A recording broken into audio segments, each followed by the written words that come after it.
if it happens tonight or it happens where you don't see it coming, I'm worried about potential loss of life.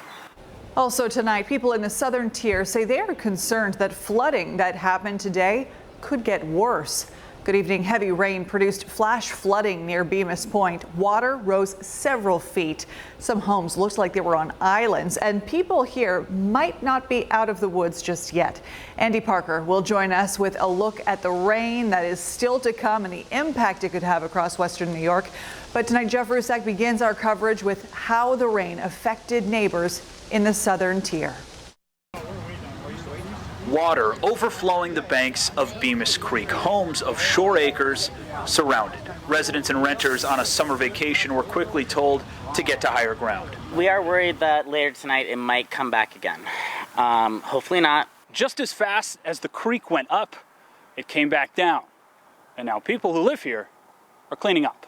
Wiping the mud off of the property, making sure the appliances work, and getting back at it. Hopefully the rain's headed in the other direction.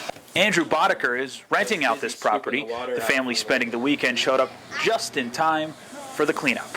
People who have lived in this Bemus Point community for decades know about the high water all too well. I'd like to say this was a once in 100-year happening, but sadly it is not. Everyone is safe and property damage was minimal because the first responders know how problematic high water in shore acres can be. They know the routine. They've been down here before. They had a quick heads up that this could be happening.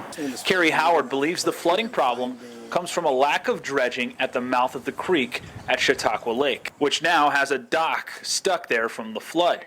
He says he and his neighbors have asked for help before. If you think the problem is solvable and you can go to state, county, town officials and say, I have a plan, work with me, and yet you don't get that kind of response, that's disheartening.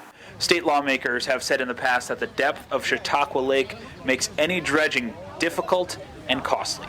In Bemus Point, Jeff Rusak, 7 Eyewitness News.